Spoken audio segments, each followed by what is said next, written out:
welcome back to my channel. So today I'm going to be doing a video that I did about a year ago, and you guys may have watched it, you may not have watched it, but I had this whole idea to do a series on my channel called Carah's Top 10, and I was really excited about it, and I did the first video last year, and then I never did any more videos for the series that I was planning.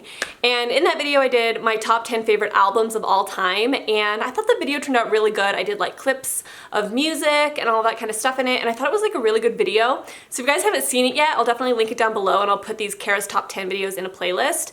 But the reason I never did any more videos in this series is because that video got really, really low views. I don't know why it did. I don't know if it was just one of those weird like algorithm things or whatever, but I thought the video was really, really well done.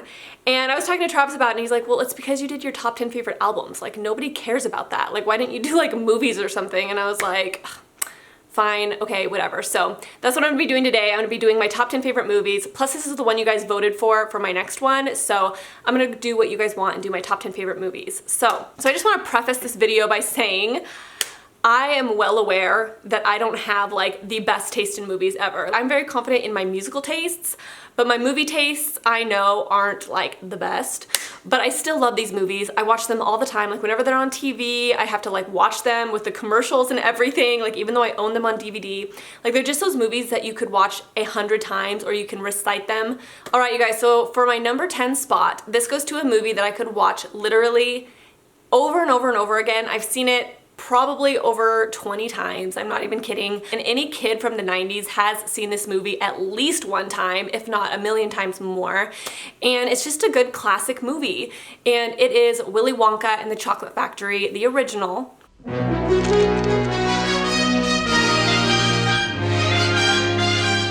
I love the songs, I just love the like vibe of it. Gene Wilder is literally the perfect Willy Wonka ever. Like when they made the remake of Willy Wonka with Johnny Depp, it was so weird. Like Willy Wonka isn't supposed to be that weird. He's supposed to be odd. And I feel like Gene Wilder did the perfect job at doing like the perfect Willy Wonka, and I loved the candy scene. I loved that scene. I loved the scene with Veruca Salt when she's singing her song because she wants the golden egg or whatever. That was always like one of my favorite songs in the movie.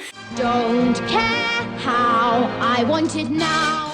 My friend Raw Beauty Christie here on YouTube, she did a video all about Grandpa Joe, and it is literally one of the funniest videos of all time. I'll link it down below if I remember, but she does this whole rant on Grandpa Joe, and it's so funny. It's just one of those movies you have to watch if you see it on TV. Number 9 is a movie that I know some people don't love, but I love this movie. I think it's so cute. And the main actress in this movie, I feel like made this movie what it was, and if she wasn't in this movie, it just would not be the same at all. And it is Juno. I think the first one was defective. The plus sign looks more like a division symbol, so I remain unconvinced. Maybe your little boyfriend's got mutant sperms, knocked you up twice. Silencio, old man. I think Juno is the best movie ever. Like whenever I watch it, I just get such a kick out of like the dialogue in it. It is so funny. And I love how Ellen Page plays Juno in this movie. I think she does just such a good job.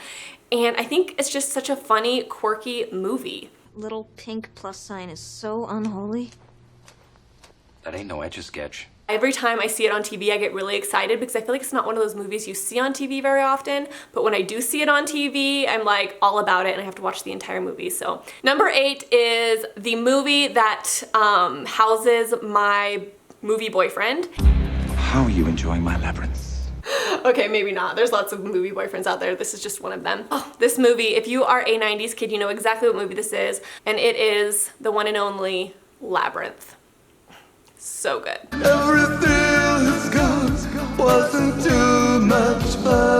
So when I was younger, I was hanging out with my cousin Elizabeth, and she was spending the night one night, and I remember we wanted to watch a movie, so we went to the movie store. We saw Labyrinth on the shelf of the movie store, and I was like, what is this? Like, we both didn't know what the movie was, but we both decided to get the Labyrinth. We brought it home and we watched it, and it became like our favorite movie. Like it was kind of like our thing. And I remember me and her used to talk about the Labyrinth all the time together, and nobody knew what we were talking about because we watched it together. So it was like our little like movie. Your eyes can be so cruel.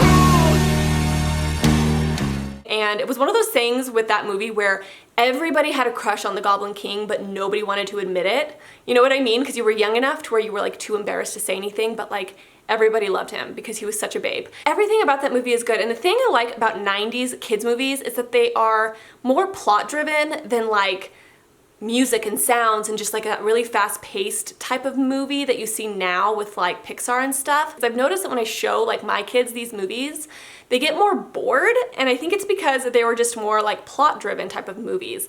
But it is so good. If you guys have never seen The Labyrinth, please watch it. It is such a cult classic, and David Bowie is so hot in that movie. I'm sorry, he is. Did you say hello? No, I said hello, but that's close enough. Number 7 is a movie that I always really have loved, and I always get really excited when it's on TV. And I have the DVD, but I never just like stick the DVD in and watch it. But like, I love when I get to watch this movie, like when it's actually on TV and I just get to sit down and watch it. I always enjoy this movie, and I always really liked it when I was a kid. Or when it came out. I don't know when it came out. I was probably in high school maybe. And it is Girl Interrupted with Winona Ryder and Angelina Jolie. Go ahead, take one step and I'll jam this in my aorta. Lisa, your aorta is in your chest.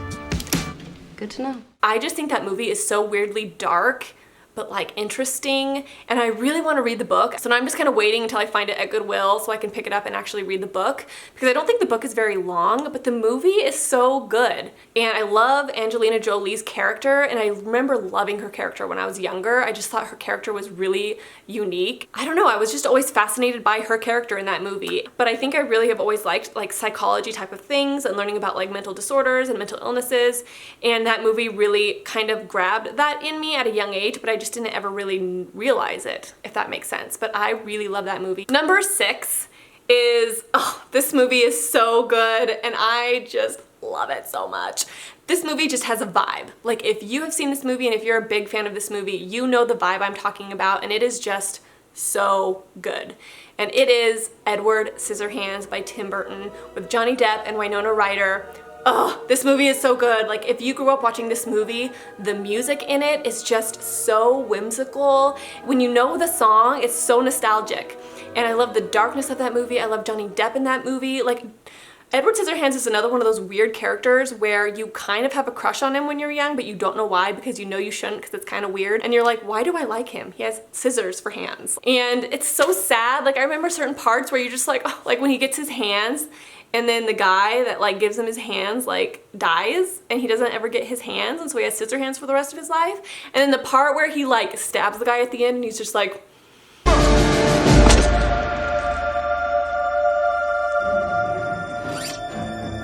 so good. Oh, I love it so much. There's so many parts of that movie that I just love. I love the vibe of it. I love the colors.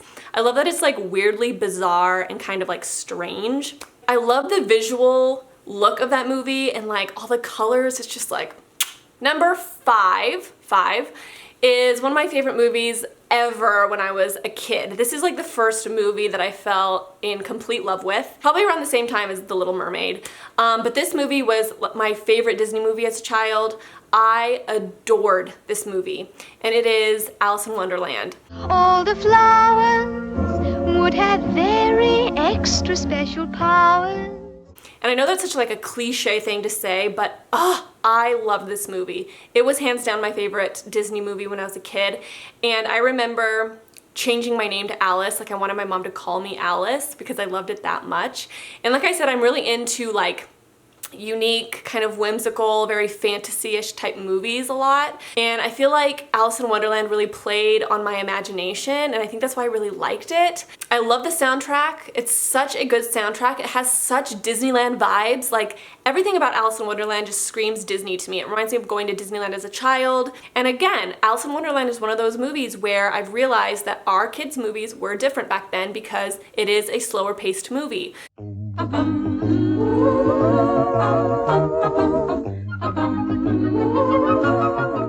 Number 4 is a movie that I used to love in middle school. And if you've never seen this movie, I highly recommend watching it because it is just a classic. It is so good. And I used to make my mom rent this movie for me all the time when I was younger at the movie store. And it is Now and Then. Oh my darling, not 3 times on the ceiling if you want me. Like, I just loved this movie. And I think it's because I was kind of in that age range. Like I was about in middle school, I think, when this movie came out.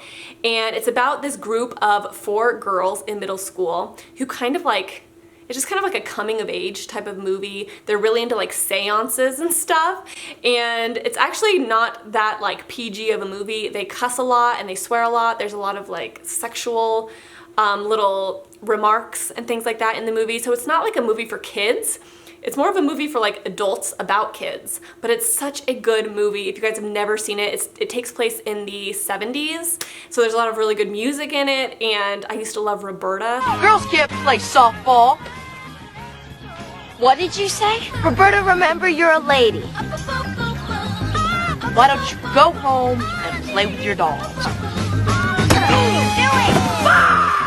And it has Christina Ricci in it, Thora Birch, Rosie O'Donnell, Demi Moore, Melanie Griffith, Tom Hanks' wife. I always forget what her name is, but so many good actors. Oh, it's such a good movie, guys. Definitely recommend it. Number 3 is going to totally just give me away. So basic that it's almost laughable, but I'm sorry. I had to put this on my top 10 list because I have seen this movie so many times.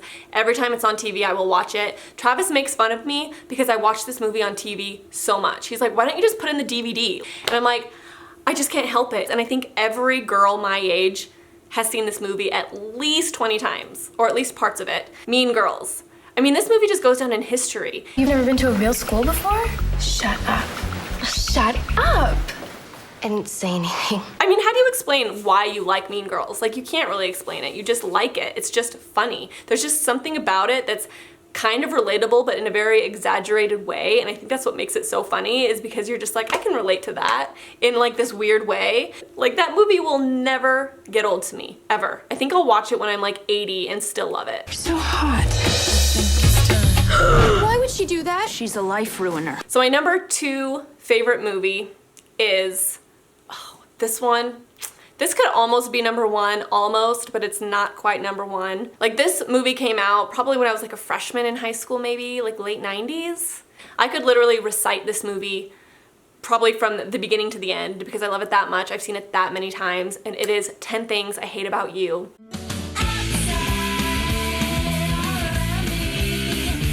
Old rule out. New rule. Bianca can date. When she does. But she's a mutant. What if she never dates? Then you'll never date. Oh, I like that. With Heath Ledger and Julia Stiles, and Andrew Keegan. I had the biggest crush on Andrew Keegan because I love that movie so much.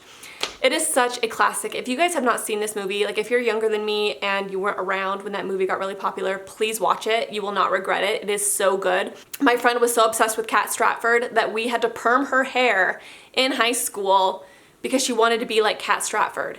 And I remember too, like, if you watched that movie and if you loved that movie, your goal in life was to dance on a table to hypnotize.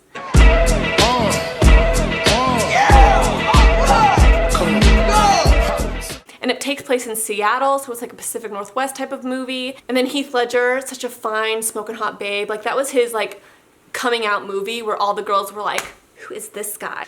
But it is just such a classic. Such a flipping classic. Like, I love the dialogue in that movie. So now we're gonna go into honorable mentions before I get to my number 1 favorite movie. And I bet you guys, at least some of you guys, could probably guess what my number 1 favorite movie is. This was so hard to do, to make this video, to make this list. Like, some of these could probably be in my top 10, but I had to figure out like what order these were gonna go in. So, honorable mentions. Save the Last Dance. I was obsessed. Beetlejuice. Unbreakable. White Oleander. Coyote Ugly, Grease, How to Lose a Guy in 10 Days, Home Alone 2, Lost in New York, and The Never-Ending Story. And now, for my number 1 favorite movie. This movie, like, is one of those movies that defines my life. It's just such a classic. I wanted to be in this movie. I wanted to live in this movie. The freaking soundtrack to this movie is everything you would ever want and more, and it is Clueless. Friday night and everyone's moving. I can feel the heat, but it's soothing, heading down. Yes, I'm that basic 90s girl who is obsessed with Clueless, who is obsessed with Cher. Everything about this movie is just, it just screams 90s. I feel so bad for anybody who has never actually watched this movie. And I know I've said this with every single movie on the list, but if you have not seen this movie, please just watch it. What the hell is that? A dress. Says who? Calvin Klein. And I remember trying to dress like Cher all the time. Like I had these jelly sandals. They were like the jellies, but they had like a platform on them. And I used to wear those shoes around with my short little skirts and my baby doll tees. And I used to call those shoes my clogs because in the movie she said she breaks in her purple clogs, and I was like, these are my clogs. And so I would always like tell people that I needed to get my clogs because I wanted to be like Cher. It's just one of those movies that just makes you happy. It puts a smile on your face and it just puts you in a good mood, and all the music is just so good. So anyways, I hope this was an interesting video for you guys. I could talk forever about my favorite movies. I could talk forever about my favorite anything, which is why I need to edit these down a lot. But let me know in the comments below what your top 10 favorite movies are. I know it's a really hard list to make, but I'm really curious. And please let me know too if you guys want to see more of these Carah's top 10 videos, because they're really fun to make, and I think the next one I want to do is my top 10 favorite music videos, because I'm a music video person. I love music in general. And I have a lot of favorite music videos. I don't know, let me know what you guys think. So anyways, I'll talk to you guys soon. Thank you so much for watching, and I'll talk to you guys later. Bye.